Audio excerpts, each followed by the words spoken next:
سلام كما يتصنحوا تافتواتن كبراتن تغطاتلتي ددبي تي في نسعى زدالنا لكم حاصرتن واناو زيناتات كم تلو مدحجنا لكم قريبنا لنا كتكتاتلنا عدمنايو بكندي ارسته نطبطاتهم كنفلم መንግስት ኢትዮጵያ ህፃናት ንኹይናት ካምምልማል ቁጥብ አሜሪካ አጠንቀቃ ግዚያው መምሕዳር ትግራይ ብሰንኪ ከቢድ ሕጽረት ባጀት ሓድሽ ምትዕራይ ደሞዝ ሲቪል ሰርቪስ ሙሉ በሙሉ ከተግብር ከም ዘይካለ ተገሊጹ ርክብ አሜሪካን ኤርትራን ተጠናኺሩ ከም ዝቀጸለ ተገሊጹ ህዝቢ ኢትዮጵያ ወሪድዎ ብዘሎ ፖለቲካው ጸገም ኮፊሉ ኣብዘይ ይርኤሉ ከቢድ ኩነታት ከም ዝበጽሐ ፍሉጥ ፖለቲከኛ ፕሮፌሰር መራራ ጉዲና ሓቢሩ ኤርትራ ካብ ወታደራዊ ልምድ ሃገራት ቀይሕ ባሕሪ ተገሊላ ብሰንኪ ቫይረስ ማርቡርግ ኣብ ሪፈራል ሆስፒታል ሐዋሳ ሓደ ሰብ ክመውት እንከሎ ምልክታት ሕማም ዘለዎም ሰባት እውን ኣብ አዲስ አበባ ዝርከብ ሆስፒታል ቅዱስ ጳውሎስ تعاقبهم كم زركبو تغليصو ناب زرزرو سغيرنا لنا مسالتاو زيناتات بينيام حدش سناي مكتتال መንግስት ኢትዮጵያ ህፃናት ንኹይናት ካምምልማል ቁጥብ አሜሪካ አጠንቀቃም መንግስት ኢትዮጵያ ዘሕጋው ምስጋር ደቅ ሰባታ ሙጋድ ዝተሓተረው ቋሓኳ ከተማል ከም ዘይካለት ዝገለጸ መንግስት አሜሪካ መንግስት ኢትዮጵያ ምትሳር ሰበስልጣን ዘለዎ ዘሕጋው ምዝዋር ደቅ ሰባት ፍጽም ከም ዘላ ከሲሳም በመኻኑ መንግስት ኢትዮጵያ ኣብ ዘሕጋው ምስጋር ሰባት ክፍጠሩ ዝኽሉ ጉዳያት መርሚሩ ወግዓው መስርሕ መልመላ ተጠቂሙ ንስደተኛታት ሰራሕተኛታት እኹል መከላኸል ስጉምትታት ክወስድ ስለዘይካለ ኣወጻ ሃገራት ሓደጋ ዘሕጋው ምስጋር ሰባት ዘጋጥሞም ኢትዮጵያውያን ስደተኛታት ይበራኸቱ ከም ዘለው ኣመላኺቱም እንተላይ ውሽጣ ሃገር ባርነትን ጾታው ርክብ ህፃናትን ብእኹል መንገዲ ከም ዘይተፈትሐ ኳዳስ ወግዓው ተሓባር ምዃኑ ዝገልጹ ጸብጻባት አውጪሎም ካለ ዘሕጋው ምልመላን ህፃናትን ንውትድርና ምምልማልን ምጭዋይን ቀጽልሉ ከም ዘሎ ሓቢሮም ግዚያው መምሕዳር ትግራይ ብሰንኪ ከቢድ ሕጽረት ባጀት ሓድሽ ምትዕራይ ደሞዝ ሲቪል ሰርቪስ ሙሉ በሙሉ ከተግብር ከም ዘይካለ ተገሊጹ ኮሚሽን ፕላን ትግራይ ነቲ ሓድሽ ዝወፀ ምትዕራይ ደሞዝ ሲቪል ሰርቪስ ሙሉ በሙሉ ከተግብር ከም ዘይኽእል ብምግላጽ ግዚያው መምሕዳር ነቲ ዝውሰኽ ደሞዝ ንምሽፋን ዓቕሚ ከም ዘይብሉ ምግላጹ ማዕከናት ዜና ውሽጣ ዓዲ ሓቢሮም ላይ ክብል አዲስ ስታንዳርድ ኣብ ናይ እንግሊዘኛ ሕታሙ ጸብጺቡ ኣብ ወርሒ ነሐሰ ሰበስልጣን ፌደራል ካብ መስከረም ጀሚሩ ዝተመሓየሸ ደረጃ ደሞዝ ሰራሕተኛታት መንግስቲ ምጽዳቁ ዝፍለጥ እዩ ይኹን እምበር ኮሚሽን ፕላን ትግራይ ወይዘሮ ሃንሳ ተክላይ ብሰንኪ ክልቲዮ ሰራርሓው ጠለባትን ዓብይ ናይ ምወላ ክፍተትን ትግራይ ነቲ ሓድሽ ምትዕራይ መሃያ ብቅጽበት ከተግብር ከም ዘይካለት ተዛሪበን ንሎም ዓመት ዘድል በጀት 12 ቢልዮን ብር እዩ መንግስት ፌደራል ዝለኣኸልና ድማ 4.8 ቢልዮን ብር ምዃኑ ገሊጸን ከም ጸብጻብ አዲስ ስታንዳርድ ብምዃኑ እትወሰኽ ማያ ሰራሕተኛታት ኣብ ኩለን ወረዳታት ብሙሉእነት ክትግበር ከም ዘይካለ ገሊጸን ርክብ አሜሪካን ኤርትራን ተጠናኺሩ ከም ዝቀጸለ ተገሊጹም መንግስት ኢትዮጵያ ወደብ ቀይሕ ባሕርን ምግባጥ ኩይናት ንምውላዕ ዕኩር ዕምት ኣብ ዝብለሉ ዘሎ እዋን ኤርትራ ዲፕሎማሲያዊ ስራሕታ ብምጥንኻር ኩይናት ንምትራፍ ብዙሓት ክያዶታት ፈጺማላ ካብ ቀረባ ኣዋርሕ ናብ ዝድማ ጽምዶ ብዝብል ዞባውን ውሽጣዊ ርክብ ብምፍጣር አብይ አሕመድ ኩልዑን ዝሓሰበ ኩይናት እናመከተቶ ዝመጸት ኮይና ካብ ዝቀጺላ እቲ ጽምዶ ክሳብ አሜሪካ ሃገራት ምብራቕን ሰሜን አፍሪካን ዓሚማቶ ትርከብ እዚ ሓድሽ መርኣያ ዲፕሎማሲያዊ ዓወት ኮይኑ ንአብይ አሕመድን መንግስት ብልጽግናን አትዮምዎ ካብ ዝነበሩ ፈኸራ ናብ ወጥርን ስጋትን ሸሚምዎም ይርከብ ካብ ዝሓሊፉ ውሽጣዊ ቅልውላዋት ተወሲኽዎ ማኣዝኖም ኣስሒትዎሎም አምባሳደር ሶፊያ ተስፋ ማርያም ላዕለወይቲ አማኻሪት ጉዳያት አፍሪካ አምባሳደር ፓትሪሻ ማሆኒ ተቀቢላ አብዋናው ጉዳያት ዘተኮረ ርክባት አካይዳ ከመሆነ ኤርትራን አሜሪካን አብ ዲፕሎማሲያውን ሽርክነታውን ዝምድናታት ሓቢረን ሰርሓሉ መንገድታት ኣብ ቀጻላ አዋርሕ ክዝትያሉ ምዃነን ተሰማሚዖም ንኽልተ ኣፍ ደገ ቀይሕ ባሕሪ ዝውንና ኤርትራን ግብፅን ብዛዕባ ጸጥታ ናይቲ ማያዊ አካል እናሻዕ ክዝትያን ክመኽራን ምዃነን ተገሊጹሎም ህዝቢ ኢትዮጵያ ወሪድዎ ብዘሎ ፖለቲካው ጸገም ኮፊሉ ኣብ ዘይርኤሉ ከቢድ ኩነታት ከም ዝበጽሐ ፍሉጥ ፖለቲከኛ ፕሮፌሰር መራራ ጉዲና ሓቢሩ ኣብ ፖለቲካ ኢትዮጵያ ንኣስታት 30 ዓመታት ዝጸንሐ ፍሉጥ ፖለቲከኛ ፕሮፌሰር መራራ ጉዲና ፖለቲካ ኢትዮጵያ ካብቲ ቅድሚ 6 ዓመት ዝነበሮ ሰላማዊ ኩነታት ርሒቑ ናብ ዕጥቅን ቃልስን የመርሕ ከም ዘሎ ተዛሪቡ ፕሮፌሰር መራራ ምስ ቢቢሲ ኣብ ዝገበሮ ቃለ ምሕተት ብፍላይ ኣብ ክልላት ኦሮሚያን ኣምሓራን ዘሎ እዋናዊ ኩነታት ብምጥቃስዩ ሻቁሎቱ ገሊጹ ንሱ ብፍላይ ኣብ ክልል ኦሮሚያ ዘሎ ቅልውላው ብዝምልከት ምስ ፕሬዝዳንት ክልላዊ መንግስቲ እቲ ክልል ኣይተ ሽመልስ ኣብዲሳ ንምዝርራብ ምስ ካልኦት ፖለቲከኛታት ተመሓዝዮም ብደብዳቤ ከም ዝሓተቱ ገሊጹ ኣብ ኩሉ ቦታታት ዝፍጸም ዘሎ ቅትለትን ህልቂትን ሰባት ካብ ገዝኦም ወፂኦም ብሰላም ዝምለሱሉ ኩነታት ስለዘየለም ነቲ ሓፈሻዊ ኩነታት ቅልውላው ኮፍ ኢልና ክንዕዘብ ኣብ ዘይንኽእለሉ ደረጃ በፂሕና ኣለና ኢሎም ፕሮፌሰር መራራ እቲ ቅልውላው በብእዋኑና ገደደ ይኸይድ ኣሎ ብምባል ሻቁሎቱ ብምግላጽ ኣብዛ ዓመት ሃገራዊ መረጻ ስለዝካየድ ብሓቂ ናብ ዝበኣሰ ጸገም ክንኣቱ ኢና ክብል ተዛሪቡ ናብ ፕሬዝዳንት ክልል ኦሮሚያ ብደብዳቤ ሕቶ ዘለዓለሉ ምኽንያት ድማ ብዙሓት ስለምንታይ ስቂልኩም ኢሎም ስለዝሓተትዎ ከም ዝኾነ ኣስሚሩሎም ካብ ፕሮፓጋንዳ ወጻኢ ዝበዝሐ ክፋል ኦሮሚያ ከምኡውን ዝበዝሐ ክፋል ኢትዮጵያ ዘሎ ኩነታት ዝገደደ እምበር ዝሓሸ ኣይኮነን ኢሉ ኣብ ዝሓለፈ ሰሙን ኦነግን ኦፌኮን ሓዊሱ 10 ሃገራውን ክልላውን ውድባት ዝሓቆፈ መድረኽ ካብ ታራ ዓጃብነት ንላዕሊ ተሳትፎ ክህልዎምን ናይ ሎም ዓመት መረጻ ናጻ ፍትሓውን ተኣማንነትን ዘለዎ ንኽኸውን ዝጠልቡ ቅድመ ኩነታት ኣቕሪቡ ነይሩ እዞም ነዚ ደብዳቤ ዝጸሓፉ ክልተ ፖለቲካዊ ውድባት ዋላ እኳ ኣብ ናይ ሎም ዓመት ሃገራዊ መረጻ ከም ዝሳተፉ እንተገለጹ ካብቶም 7 መሰረታዊ ቅድመ ኩነት ዘቐመጡ ሒደት እዮም ኣብ ዝሓለፈ ሰሙን ኣብ ዘውጽዎ መግለጺ እቲ ዝሓለፈ ሻድሻይ ሃገራዊ መረጻ ሕጋዊ ጉልባብ ንምሃብ ዝተገበረ ፖለቲካዊ ስልቲ እዩ ነይሩ ክብሉ ብምንቃፍ ናጻ ፍትሓውን ንኹሉ ዝሓቆፉን ውጽኢቱ ድማ ተኣማንነትን ብህዝቢ ቅቡልነት ዝነበሮ ከም ዘይኮነ ገሊጾም ፕሮፌሰር መራራ ኣብ ገጠራት ክልል ኦሮሚያ ተሽከርከርቲ ካብ ቀንዲ ጽርግያታት ወጽየን ክንቀሳቐሳ ዘይምኽኣለን ከም መርኣያ ናይቲ እናገደደ ዝኸይድ ዘሎ ቅልውላው ከም ዝኾነ ጠቒሱ ኣብ ዝሓለፈ ዓመታት ኣብ ምዕራብ ኦሮሚያ ሰፊሕ ግጭት ይካየድ ከም ዝነበረ ዝገለጹ እቶም ተቃወምቲ ሕጂ እቲ ግጭት ናብ ከባቢታት ኣርስን ሃረርጌን ይዝርጋሕ ከም ዘሎ ኣመላኺቶም መንግስቲ ብወገኑ ተቃወምቲ ፖለቲከኛታት ኣብቲ ዘቆሞ ሃገራዊ መድረኽ ምክክር ሓዊሱ ኣብ ዝተፈላለዩ መድረኻት ዘተ ክሳተፉ ከም ዝተዓደሙ ብምግላጽ ኣፍ ደገ ዘተ ክፉት ይክብል ይስማዕ ቅድሚ ሕጂ ፕሮፌሰር መራራ ምስ መንግስቲ ኣብ ዝግበር ዘተ ክሳተፍ ከም ዘይደሊ ንቢቢሲ ኣብ ዝሃቦ መግለጺ ኣነጺሩ ነይሩ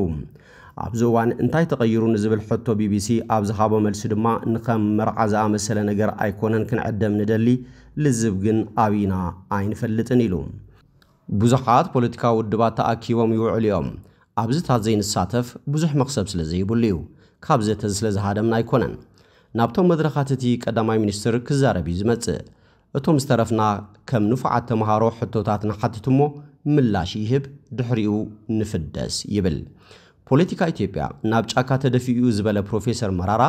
ናይዚ ምኽንያት ድማ ምጽባብ ፖለቲካዊ ሃዋህው ዘስዓቦ ምዃኑ ይገልጽ ፖለቲካዊ ሃዋህውና ፀበብ ኣብ ዝኸደሉ ዘሎ እዋን ነቲ ፖለቲካዊ ቃልሲ በቲ ንደልዮ መንገዲ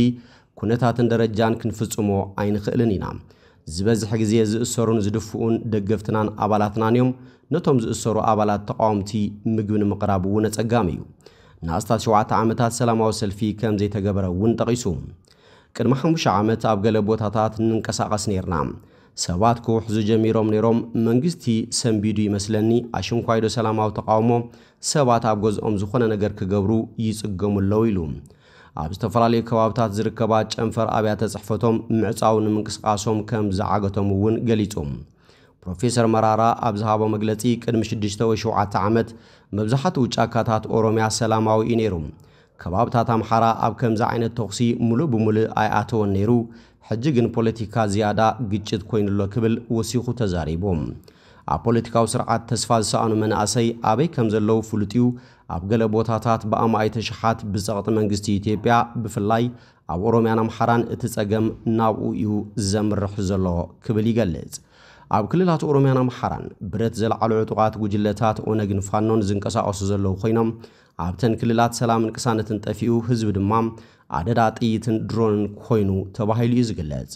እዚ ከምዚ ኢሉ እናሃለወ ኣብዚ ሻብዓይ ሃገራዊ መረጻ ክካየደሉ ትጽቢት ዝግበረሉ ዘሎ ዓመት እቲ ብውዕል ፕሪቶርያ ደው ኢሉ ዝነበረ ደማዊ ኩናት ትግራይ እውን ዳግም ከይውላዕ ልዑል ስግኣት እዩ ዘሎ ኤርትራ ካብ ወታደራዊ ልምድ ሃገራት ቀይሕ ባሕሪ ተገሊላ እቲ ቀይሕ ማዕበል ሸሞንተ ዝብል መፀውዒ ዝተዋሃቦ ሓበራዊ ልምድን ብመሪሕነትን ምውሃድ ግብጽ ንግስነት ስዑድ ዓረብን ዝተኻየደ ምዃኑ ሰራዊት ግብጽ ገሊጹላ ኣብቲ ኣብ ማያት ስዑድ ዓረብ ዝተኻየደ ሓበራዊ ስርሒታት ንምፍጻም ዝኽእል ልምምድ ኣባላት ሓይሊ ባሕሪ ክልቲአን ሃገራት ከምኡውን ካብ ዮርዳኖስ ሱዳን የመንን ጅቡቲን ዝተወከሉ ሓይልታት ተሳቲፎም ነይሮም እታ ኣብ ምውሓዝ ጸጥታን ድሕንነትን ቀይሕ ባሕሪ ብቐጻሊ ተራ ግብጽን ስዑድን ከዓቢ ከም ዘለዎ ክትምጉት ዝጸንሐት ኤርትራ ግን ሕጂ እውን ኣብቲ ልምምድ ኣይተሳተፈትን ፕሬዚዳንት ኢሳያስ አፈወርቂ ቅድሚ ሓደ ሰሙን ናብ ካይሮ ኣብ ዝበጽሓሉ እዋን ግደ ግብጽን ሃገሩን ዝርከበን ሃገራት እቲ ገማግም ወሳኒ ምዃኑ ተዛሪቡ ነይሩ ንሕና ኣብ ገማግም ባሕሪ እንርከብ ሃገራት ኣብዚ ጉዳይ እዚ ንጹር መርገጽ ክህልወና ኣለዎ ከም መንግስቲ ኤርትራ ኣብ ዝተፈላለዩ ጋጣምታት ዘቕረብናዮ 12 ነጥብታት ዝሓዘ ሓሳባት ኣሎ ሓደ ካብኡ ሃገራት ገማግም ቀይሕ ባሕሪ ጸጥታዊ ትካላትን ብምሕያል ውሕስነት ናይቲ መስመር ከረጋግጻ ዝጠልብ እዩ ተንተንቲ ከም ዝብልዎ እቲ ኣብቲ ዞባ ኣገዳስ ጽልዋ ክህልዎ ዝደሊ ኢሳያስ ከም ግብጽን ስዑድን ዝበላ ዓበይቲ ሓይልታት ኣብ ዝቆጻጸርኦ ወታደራዊ ስርሒታት ክሳተፍ ሽውሃት ዘይክህልዎ ይኽእል እዩ ብፍላጥ ዝተገብረ ስትራቴጂካዊ ሕርያ ምዃኑ ዝምጉት ንምዕባለታት ቀርኒ ኣፍሪቃን ቀይሕ ባሕርን ብቐረባ ዝከታተል ዓብድራሕማን ሰይድ ኤርትራ ናጽነታ ክትዕቅብ ኣብ ብዙሓት ዝሳተፍዎ ዓለም ለኻዊ መድረኻት ዘለዋ ዕቃበታትን ግብራዊ ሕፅረታትን ከይትሳተፍ ካብ ዝገበሩ ምዃኖም የረድእ ሳዕቤን ናይ ዝግን ዋላ እኳ ኤርትራ ካብ ቀይዲ ናጻ ክትከውን ዘኽእላ እንትኾነ ካብቲ ዝካየድ ጸጥታዊ ምውሃድ ባሕሪ እትረኽቦ ረብሓታት ናይ ምኽሳር ሓደጋ ኣለዎም ብጀካዚ ዘይተፈትሐ ቁጻር ናይቲ ኣብ ቀይሕ ባሕሪ ዘሎ ሰንሰለት ብምዃን ግደ ክትጻወት ትኽእል እያ ይብል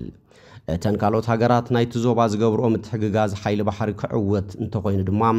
ንፍሉይ መርገጺ ኤርትራ ኣብ ግምት ክእትለዎ ይብል ዓብድራሕማን ቡሃሽም ኤርትራ ብጀካ ጅቡቲ ምስ ኩለን ተሳተፍቲ ሃገራት ዘለዋ ዝምድና ጥቡቕን ጽቡቕን ተባሂሉ ክግለጽ ዝኽእል እዩ ምስ ጅቡቲ ብሰንክቲ ኣብ 2009 ቋጽራ ፈረንጂ ኣብ መንጎ ክልቲአን ሃገራት ዝተወልዐ ዶባዊ ጎንፂ ዲፕሎማስያዊ ዝምድና በቲኸን ይርከባ ኣብ ዝቐረባ ዓመታት ዝምድንአና ንቡር ንምምላስ ተኻየደ ተበጉሶታት ድማ ዛጊት ኣይሰመረን ዘሎም ንህላዊ ወታደራዊ ማዓስከራት ብወግዒ ክነቅፍ ዝስማዕ መራሒ ኤርትራ ጅቡቲ ንማዓስከራት ሓያሎ ሃገራት ምዕራብን ምብራቕን ምእንጋዳውን ባህ ከም ዘይብሎ እዩ ዝፍለጥ ኣብቲ ምስ ማዕከናት ዜና ግብጽን ኤርትራን ዘካየዶ ቃለ ምሕተት ፕሬዚዳንት ኢሳያስ ኣብ ክልል ሕጋዊ መቃን ኣህጉራዊ ተራ ክመጽእ ይኽእል ክብል ርእይቶ ሂቡ ነይሩ ኤርትራ ገማግም ባሕራ ክተውሕዝ ትኽእል እያ ዝበለ እቲ ፕሬዚዳንት ሶማልያ የመን ጅቡቲ ሱዳንን ስዑድ ዓረብን ገማግም ባሕርን ከውሕሳ ይኽእል እየን ኢሉ ምንባሩ ዝፍለጥ እዩ ሶማልያ ኣብ ዝሓለፉ ልምምዳት ቀይሕ ማዕበል ከም ተዓዛቢት ክትሳተፍ ምጽንሓ ድማ ይዝከር ኣብ ፈለማ ጥሪ 2020 ስዑድ ዓረብ እትመርሖ ኣኼባ ሚኒስትራት ጉዳያት ወጻኢ ንቀይሕ ባሕሪ ዝዳወባ ሃገራትን ወሽመጥ ዓደንን ኣብ ሪያድ ተኻይዱ ነይሮም ኣብቲ ኤርትራ ዝተሳተፈቶ ዋዕላ እተን ሃገራት ሓደ ቤት ምኽሪ ከም ዝመስረታን ቻርተር ናይቲ ቤት ምኽሪ ኣብቲ ኣኼባ ከም ዘጽደቃን ኣፍሊጠን ነይረን እዚ ንሃገራት ኤርትራ ሱዳን ጅቡቲ ሶማልያ ስዑድ ዓረብ ግብጺ የመንን ዮርዳኖስን ዘጠቃልል ኪዳን ኣብ መንጎ ዘን ኣባል ሃገራት ዞባዊ ጸጥታን ምትሕግጋዝን ንምድንፋዕ ከም ዝዓይ ድማ ይንገረሉ እንተኾነ ክሳብ ሕጂ ኣብ ምንታይ ከም ዝበጽሐ ዝፍለጥ ነገር የለን እቲ ሓበራዊ ወታደራዊ ልምድ ንሃገራት ገማግም ቀይሕ ባሕሪ ጥራይ ዘሳትፍ እዩ ኣብ ጥሪ 2018 ቋጽራ ፈረንጂ ዝፈለመ ልምምድ ቀይሕ ማዕበል ቀንዲ ዕላማታቱ ንማያት እተን ሃገራት ምውሓስን ድሕንነት መስመር መጓዓዝያ ቀይሕ ባሕሪ ምርግጋጽን እዩ እዚ ቅድሚ ሓደ ሰሙን ዝጀመረ መበል ሻምናይ ልምምድ ናይ ሓቂ መዳፍዕን ጠያየትን ብምትኳስ ዝተኻየደ ምዃኑ እውን ማዕከናት ዜና ዓረብ ሓቢረን ኣካል ናይቲ ልምምድ ዝኾኑ ካልኦት ኣሃዱታት እውን ናብ ገጽ ምድሪ መዳፍዕ ከም ዝተኮሱ እቲ ጸብጻብ ሓቢሩሎም እቲ ፍሉያት ኣሃዱታት ሓይሊ ባሕሪ ዝተሳተፉ ወታደራዊ ምንቅስቓስ ንፈጣናት ጀላቡ ምቁጽጻር ከምኡውን ንተጻባእቲ ዝኾና ትሕተ ማያውን ሳማሪን ንምጥላፍን ምክትታልን ዝዓለመ ምንባሩ ኢጂፕሽያን ጋዜት ዝተባሃለ ማዕከን ዜና ጠቒሱ እቲ ልምምድ ሓበራዊ ስርሒታት ሓይልታት ንምውሃድ ዝዓለመ ክልስ ሓሳባውን ግብራውን ዘጠቓለለ ክብል ሚኒስትሪ ምክልኻል ግብጽ ዘውፅኦ መግለጺ የነጽር ዘይስሩዕ ስጋኣታት ባሕሪ ምቅላስን ምልውዋጥ ተመክሮታትን እውን ኣካል ናይቲ ልምምድ ምንባሩ ካይሮ ሓቢራላ ኣዛዝ ሓይሊ ባሕሪ ግብጽ ዝርከቦም ላዕለዎት ሓለፍቲ ተሳተፍቲ ሃገራት ነቲ ልምምድ ኣብ መወዳእትኡ ብኣካል ከም ዝተዓዘብዎ ተገሊጹሎም بسنكي فيروس ماربورغ أب ريفرال هوسبيتال حواسا حدا سب كموتن كلو ملكتات الحمام زلوهم سباتون أب دي سبب زركب هوسبيتال قدوس باولوس تعاقيوم كم زركبو تحبيروم أب زحلف سومن أب كتما جنكا فيروس ماربورغ يسفحفح كم زلون أب كم بعال حواسانا دي سابان زامسلا كتماتات دمام ملكتات كرائلن كم زجمرن ميدياتاتن سوميات عنان ناقلوتو متيميم كاب كتما جنكا ناب ريفرال هوسبيتال حواسا ريفر كاب استباهلو سلسته سبات حدا كم زموتن كلتا دما أب كفلي صعو كنكن ويكعام ICU كم زلو ترقاقيتوم حدا سراحتنيات هوسبيتال اتوم حمومات مسبوزحات سبات ركب سلازنبروم بوزح سنبادة فتيري بمبال كلهم سوميات عنام نتحبريتا خيقلتو مفرح يقبر اللهم كم زلو عملاقيتوم بانصارو ملكتات فيروس ماربورغ كم مفساس دما فنجان افن زرعي حمومات تمال مشتنا بهوسبيتال قدس باولوس አዲስ አበባ ከምዛአተው ተገሊጾም ይሁን በርክሳብ ሕጂያ በአዲስ አበባ ከቢድ ስጋት ዋላ ኳንታለው ዝጠፈ ህይወት ሰብ ከምዘየለት ሓቢሩም بمرحله تخبابي تحبريتا انتلقيكم تحتتيكم زبل تنغيرونا ايوم ابزوان زي وتادرات منغستي اب تخباب توافيروم سلازنبرو زخونه سب كوص اي فقدلون يبلو كيلاتات عنا تخبابي بفلاي تحبريتان حزب نخي يغلص اتي غدباتن مفرحان يغبر انتحاليو صعبينو كابو زعب خون كم زخل دما يطنققوم ሚኒስትር ጣና ክሳብ ሕጂ ካብ ዝተገበረ 26 ምርመራታት ላቦራቶሪ 4 ሰባት ጥራይ በቲ ቫይረስ ከም ዝተለኽፉን በቲ ቫይረስ ዝሞቱ 3 ሰባት ጥራይ ከም ዝኾኑን ኣብ ማሕበራዊ መራኸቢታት ገጹ ሓቢሩም ምባርክ ዝፍትዋትን ክቡራትን ተኸታተልቲ ደደቢት ቲቪ ነሳዕ ዘዳልናልኩም ዜናታት ነዚ የሚመስሉ ስለትምክታልኩም አመስጊና በኻሎት ክሳብ ድራኸበ ሰሰናይ ናዕኩም ዝምነ ቢንያም ሓድሽ ሰላም